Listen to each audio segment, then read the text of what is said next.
اعوذ باللہ من الشیطان الرجیم بسم اللہ الرحمن الرحیم۔ قرآن مجید میں کل 114 صورتیں ہیں اور 114 صورتوں کے اندر سب سے سخت ترین عذاب یا جہنم کی سب سے سخت ترین ڈسکرپشن اگر کسی صورت میں دی گئی ہے تو وہ 104 نمبر صورت سورۃ الہمزہ ہے۔ جہنم کا عذاب سنتے ہی عام طور پہ ذہن میں یہ آ جاتا ہے کہ ہو سکتا ہے شرک کے اوپر ہو، بدکاری کے اوپر ہو، چوری کے اوپر ہو، سود کے اوپر ہو، لیکن حال یہ کہ اس صورت میں ایسی کسی چیز کا ذکر نہیں بلکہ ان دو باتوں کا ذکر ہے جو عام طور پر آج کل ہمارے معاشرے میں سویٹ ڈش کی طرح کی جاتی ہیں، اور وہ ہے ویل لکل ہمزۃ لمزہ، تباہی بربادی ہلاکت ہے ہر ہمز اور لمز کرنے والے کے لیے۔ ہمز اور لمز کے مفسرین کرام نے مختلف معنی لکھے ہیں۔ وہ لکھتے ہیں ہمز کے 4 معنی ہیں۔ نمبر 1 یہ کسی انسان کے پیٹ پیچھے اس کے عیب گنوانا، اس کی برائیاں گنوانا، وہ فلانا وہ کیا نالائق ہے، وہ کیا نکما ہے، وہ کیا سفارشی ہے، اس کو تو بات کرنے اور کپڑے پہننے کا ڈھنگ سنگ ہی نہیں آتا۔ دوسرا معنی لکھا ہے ہمز کا کہ لوگوں کا پردہ نہ رکھنا، لوگوں کا پردہ چاک کرنا، اگر کسی کا کوئی سیکرٹ کوئی راز آپ کو معلوم ہو جائے فوراً پبلکلی سب کو بتا دینا، او فلانے کی بات پتہ لگی ہے، اس کی منگنی ٹوٹ گئی ہے، اس کا تو چکر چل رہا ہے فلانے کے ساتھ، وہ تو ایگزام میں فیل ہو گیا ہے۔ اور نمبر 3 یہ کہ دوسروں کی عزت اور اس کی ساخت کو نقصان پہنچانا،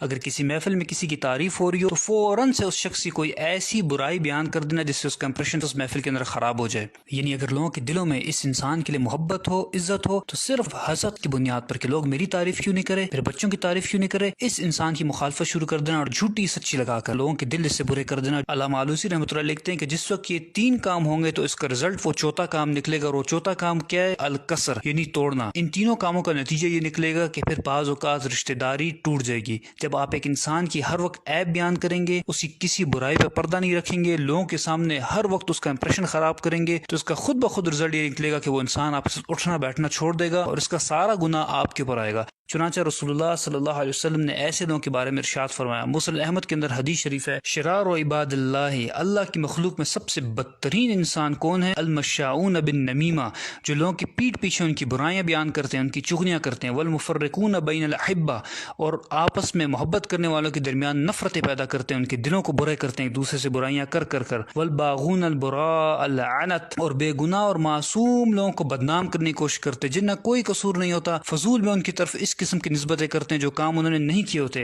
اور ایک روایت میں تو یہاں تک آیا کہ یحشرہم اللہ فی وجوہ الکلاب، اللہ تعالیٰ ان کے چہروں کو کتے کی طرح بنا دے گا قیامت کے دن۔ اور دوسرا لفظ اس آیت میں ذکر ہوا ہے وہ ہے لمز۔ مفسرین کرام لکھتے ہیں کہ ہمز کا معنی تو 4 کام کسی کے پیٹھ پیچھے کرنا، لیکن لمز کا معنی یہ ہے کہ کسی انسان کے روبرو اس کے سامنے 3 کام کرنا۔ نمبر 1 یہ کہ بات بات پر اس کو تانے دینا، تمہیں تو کچھ آتا ہی نہیں ہے، تم سے تو کوئی خیر کی توقع ہے ہی نہیں، کبھی کوئی کام تم نے ڈھنگ کا کیا ہے۔ نمبر 2 یہ کہ اس کو لوگوں کے سامنے ذلیل کرنا، اور نمبر 3 یہ کہ اس کا محفل میں مذاق اڑانا، منہ سے اشاروں سے اس پہ ٹانٹ کرنا، اس کی شکل صورت کا مذاق اڑانا، اس کے کپڑوں کا لباس کا مذاق اڑانا۔ رسول اللہ صلی اللہ علیہ وسلم نے اس قسم کے لوگوں کے بارے میں ارشاد فرمایا کہ مررت بقوم، معراج کے موقع پر مجھے ایک قوم دکھائی گئی، اسفار من نحاس، ان کے ناخن نوکیلے تانبے کے بنے ہوئے تھے، یخمشون وجوہہم وصدورہم، اور وہ اپنے ناخنوں سے اپنا منہ بھی کھرید رہے تھے اور اپنے سینے کو بھی نوچ رہے تھے۔ میں نے پوچھا کہ یہ کون لوگ ہیں جو اتنی تکلیف میں ہیں؟ مجھے بتایا گیا کہ یہ آپ کی قوم کے وہ لوگ ہیں جو لوگوں کے پیٹھ پیچھے ان کے عیب بیان کرتے تھے، اور یقعون فی اعراضہم، اور یہ لوگوں کی عزت اور آبرو سے کھیلا کرتے تھے۔ اور جب ہماری فرینڈز اینڈ فیملی گیدرنگز ہوتی ہیں، اور واٹس ایپ، فیس بک، سوشل میڈیا پر جو فرینڈز اینڈ فیملی گروپس بنے ہوتے ہیں، وہاں پر دوسرے کا مذاق اڑایا جاتا ہے، ایک دوسرے کو ذلیل کیا جاتا ہے، اور ہم کیا کہتے ہیں؟ ہم تو شغل لگا رہے ہیں، ہم تو کٹ لگا رہے ہیں، لیکن ہمیں اس بات کا بالکل احساس نہیں ہوتا کہ ہم کس طریقے سے ایک انسان کا دل دکھا رہے ہیں، اس کی دل آزاری کر رہے ہیں، اس کا مذاق اڑا رہے ہیں، اس کو ذلیل کر رہے ہیں محفل میں، اور جانتے ہیں کہ اگر آپ ایسا کر رہے ہیں تو آپ کا انجام کیا ہوگا۔ ایسے لوگوں کے بارے میں رسول اللہ صلی اللہ علیہ وسلم نے ارشاد فرمایا کہ ان لوگوں کو جہنم کی ایک وادی میں ڈالا جائے گا جس وادی کا نام ویل ہے، ویل واد فی جہنم، یہ جہنم کی ایک وادی ہے، تعوذ منہ جہنم، اور یہ اتنی خطرناک اور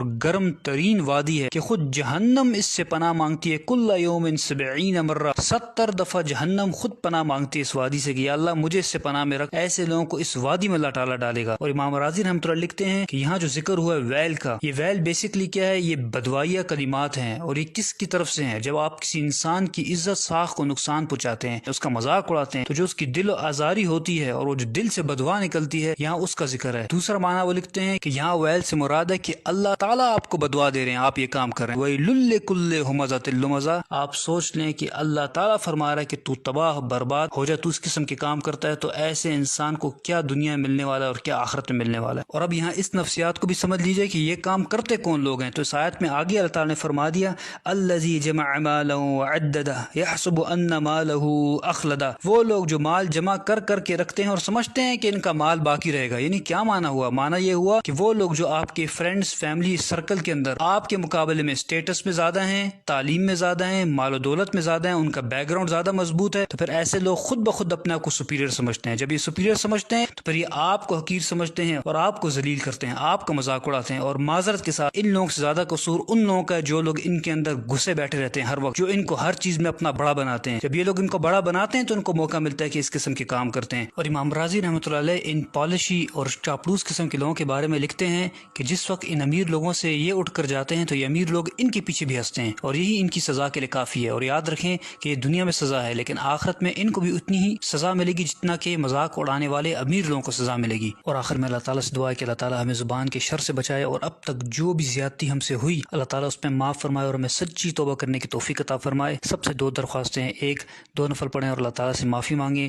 دوسرا ان حدیث کو زیادہ سے زیادہ آگے پہنچائیں تاکہ آپ کا بھی صدقہ جاریہ بنے، ہمارا بھی۔ جزاک اللہ خیر۔